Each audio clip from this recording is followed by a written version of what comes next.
Lawrence Bishnoi भले ही लंबे वक्त से जेल में हो, लेकिन अपराध की दुनिया में उसका नाम और खौफ दोनों ही कम नहीं हुए हैं, बल्कि जेल के अंदर से ही उसने अपने नेटवर्क को और ज्यादा मजबूत किया है और खुद को क्राइम की दुनिया का सबसे खतरनाक नाम बना लिया है। लेकिन इससे पहले कि आपको दोबारा लॉरेंस के गांव ले चलें और गांव वालों की जुबानी उसकी कहानी आगे की आपको सुनाएं, आपको उसके अंजाम दिए गए उन गुनाहों की लिस्ट दिखाते हैं जो आपकी आंखों के सामने उसका असली चरित्र ला देंगे कि आखिर कैसे उसने बड़े बड़े गुनाहों को जेल के अंदर से ही अंजाम दिया है और एक आदेश पर तुरंत उसके गुर्गों ने उस अपराध को अंजाम दिया है। 12 अक्टूबर यानी अभी कुछ दिनों पहले ही 12 अक्टूबर को बाबा सिद्दीकी की हत्या मुंबई में हुई थी। उसके बाद कई सवाल उठे और लॉरेंस गैंग ने इसकी जिम्मेदारी ली थी। 5 दिसंबर 2023 सुखदेव सिंह गोगामेड़ी की हत्या जयपुर में कर दी गई थी, उसकी जिम्मेदारी लॉरेंस गैंग ने ही ली थी। फिर 29 मई 2022 यानी करीब 1.5 से 2 साल पहले सिद्धू मूसेवाला की सरेआम हत्या कर दी गई, जिम्मेदारी लॉरेंस गैंग ने ली थी। सितंबर 2019 में प्रॉपर्टी डीलर सोनू शाह की हत्या कर दी गई थी चंडीगढ़ में और उसका जिम्मा भी लॉरेंस के गैंग के लोगों ने ही खुद ली थी। तो इस तरह से लॉरेंस बिश्नोई जेल के अंदर से ही लगातार एक फोन कॉल पर, एक कमांड पर तमाम आदेश देता है और उन आदेशों को उसके गुर्गे मानते भी हैं। लॉरेंस के खौफ का दायरा लगातार बढ़ता ही जा रहा है। दावा किया जा रहा है कि उसके निशाने पर इस वक्त कई नामी शख्सियत हैं।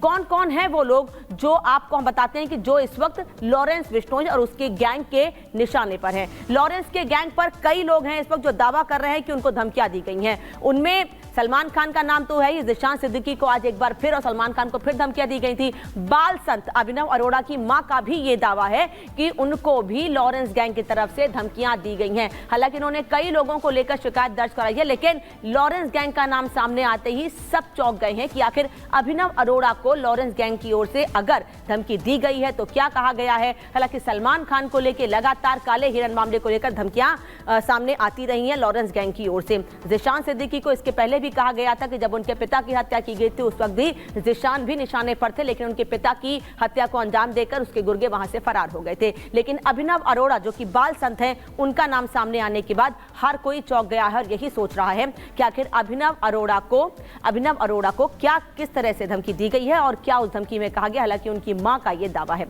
चलिए बढ़ते हैं आगे और अब बात करेंगे लॉरेंस बिश्नोई किस तरह से आगे बढ़ा और उसके बाद उसके पीछे कौन कौन लोग हैं जो उसको लगातार उसको मजबूत कर रहे हैं और उन्हीं की शय पर लॉरेंस लगातार बड़े बड़े अपराधों को अंजाम दे रहा है।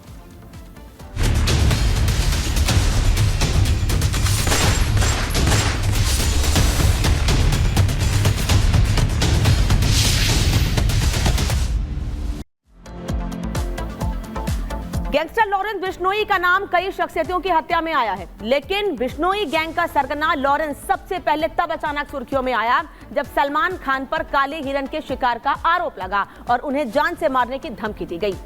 इसके पीछे बिश्नोई गैंग के सरगना लॉरेंस का नाम सबसे पहले सामने आया था। उसके बाद तो लॉरेंस के नाम पर अंजाम दिए गए गुनाहों का ऐसा सिलसिला चल पड़ा कि पूरे देश में हंगामा मच गया। बावजूद इसके लॉरेंस के गांव वाले उसे हीरो के तौर पर ही देखते हैं। सवाल यह है कि लॉरेंस पर देश में 79 से ज्यादा गुनाहों का खाता खुला हुआ है, लेकिन उसके गांव वाले उसे हिरन क्यों मानते हैं? क्या सिर्फ उसे क्यों हीरो मानते हैं? क्या सिर्फ हिरणों का मसीहा बताकर उसे मसीहा बना दिया गया है और उसे एक हीरो के तौर पर प्रोजेक्ट किया जा रहा है गांव वालों की ओर से? इस रिपोर्ट में देखिए।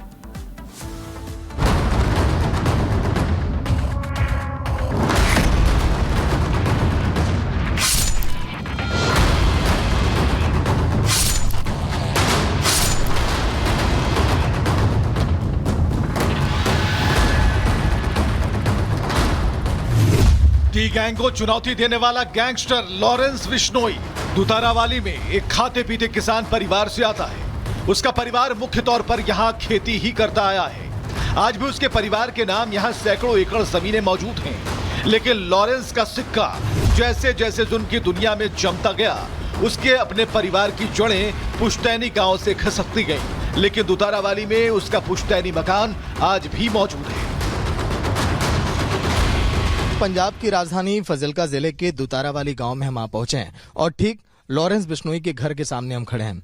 इन तस्वीरों को आप देखिए, जो आपने अखबार के पन्नों में, जो कहानियों में, जो टीवी स्क्रीन पर आपने देखा होगा, हूबहू कुछ ऐसी ही यहाँ की तस्वीरें हैं। देखिए एक बार अनूप इन तस्वीरों को दिखाइए। देखिए घर की शुरुआत कहाँ से हो रही है और घर कितना ये लंबा चौड़ा है। यही नहीं, इस घर के समय अगर मैं खूबियां बताऊं तो देखिए कटीले तार यहाँ पर आपको नजर आएंगे। इसके साथ ही साथ पूरी दीवारों के ऊपर आपको यहाँ पर कांच के टुकड़े आपको नजर आएंगे।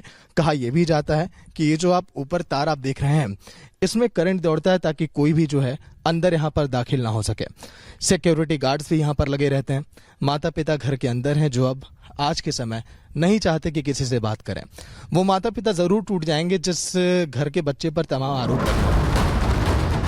दुतारावाली में लॉरेंस का अपना परिवार तो गांव छोड़कर अंडरग्राउंड हो चुका है, लेकिन उसके परिवार के बाकी सदस्य अब भी गांव में रहकर खेती करते हैं। लॉरेंस बिश्नोई के बारे में हम जानना चाहेंगे क्योंकि आप उनके भाई हैं। क्या कुछ बताएंगे उनके बारे में? सबसे पहले आप। लॉरेंस बिश्नोई बहुत बढ़िया बच्चा है। तो उसके तो ऐसा है जैसे सलमान खान ने वो हिरन मारे थे वहाँ जोधपुर के पास, तो वो उसके मन में बात आ गई है भाई इस सलमान खान ने तंग कर लिया है हमें, तो क्यों ना उसे बदला दिया जाए। बाकी उसके ऊपर कानूनी कार्रवाई चल रही है, सब कुछ हो रहा है। कोई लॉरेंस खुद तो माफी नहीं मांग रहा, मना रहा। वो तो कह रहा है कोई भी हमारे बिश्नोई मंदिर में जाके आप माफी मांग लो, हम माफ कर देंगे। लॉरेंस के गांव में उसकी गुनाह की जड़ें खंगालने के दौरान हमें यह पता चला कि आखिर वो कौन सी वजह है जिसके चलते बिश्नोई गैंग ने अभिनेता सलमान खान को जान से मारने की धमकी दी। आखिर काले हिरण से लॉरेंस का कनेक्शन क्या है?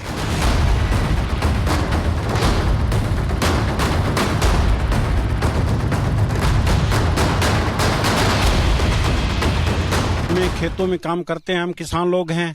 वो बच्चा उनका छोटा है, हमें मिल जाता है तो हम उनको लेके आते हैं अपने घर और उनको जो है दूध पिलाते हैं, उनकी देखभाल करते हैं। हमने सुनी सुनाई बातों और इस मुद्दे पर लोगों को आप भ्रम दूर करने के लिए बिश्नोई समाज के लोगों से काले हिरण से जुड़ी हर सच्चाई को समझा, महसूस किया। बिश्नोई समाज का हिरणों के प्रति प्रेम देखकर हमें कई सवालों के जवाब भी हासिल हो गए। इस मामले में सबसे चौंकाने वाली बात यह है कि गैंगस्टर लॉरेंस के परदादा को जीवों के प्रति गहरा प्रेम था।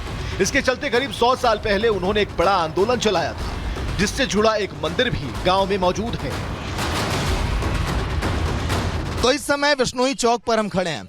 बिश्नोई चौक जहां पर आप जिस प्रतिमा को आप देखेंगे ये लॉरेंस बिश्नोई के दादा की प्रतिमा है। यहाँ पर 29 धर्म नियम जो है बिश्नोई समाज के, इस पर भी कैमरा हम फोकस करेंगे, लेकिन सहयोगी मैं अनूप से कहूंगा पहले इस देखिए प्रतिमा को आप दिखाइए। ये प्रतिमा बिश्नोई चौक के नाम से जानी जाती है। इस प्रतिमा का अनावरण श्रीमती मेनका गांधी जब केंद्रीय मंत्री थी भारत सरकार के द्वारा 9 दिसंबर सन 2000 में किया गया था। अखिल भारतीय जीव रक्षा बिश्नोई सभा के अध्यक्ष ये थे और इन्होंने ही लोगों में एक चिंगारी जगाई, एक अलग जगाई, एक जागरूकता फैलाई कि कैसे आपको जंतुओं की रक्षा करनी है।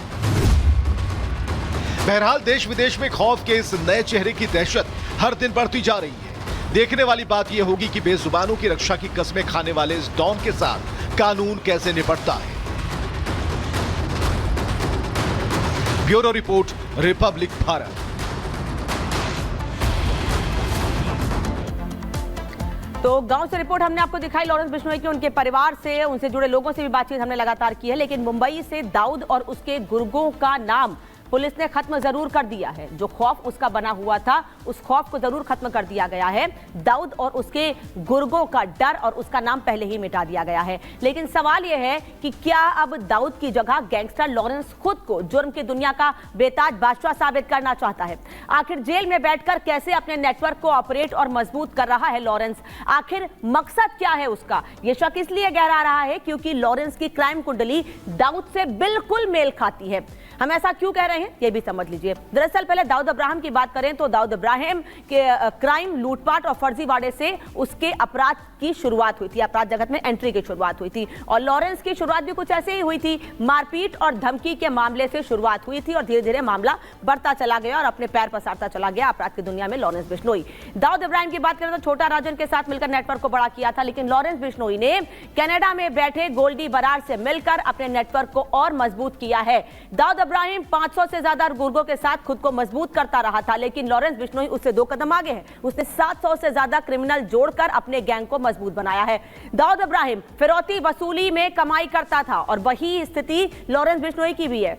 फिरौती और वसूली से लॉरेंस बिश्नोई भी कमाई करता है, तो कुछ ज्यादा अंतर लॉरेंस और दाऊद इब्राहिम में नहीं है। इसीलिए कहा जा रहा है कि गैंगस्टर की दुनिया में एक नया नाम बनने के लिए, बड़ा नाम बनने के लिए, खुद को और ज्यादा खतरनाक साबित करने के लिए लॉरेंस बिश्नोई लगातार जेल के भीतर से ही अपने आप को मजबूत कर रहा है और अपराध की दुनिया में पैर पसारता जा रहा है। लेकिन अब सवाल यह है कि केवल क्राइम कुंडली ही मैच खाती है या फिर और भी चीजें हैं जो दाऊद इब्राहिम के जैसी हैं लॉरेंस बिश्नोई की, बल्कि ये कहें कि उससे कई कदम आगे है लॉरेंस तो गलत नहीं होगा, क्योंकि उसका नेटवर्क केवल भारत में ही नहीं बल्कि दुनिया के कई देशों में है। लेकिन भारत में कैसे कैसे उसका नेटवर्क बढ़ता गया है ये आपको बता देते हैं।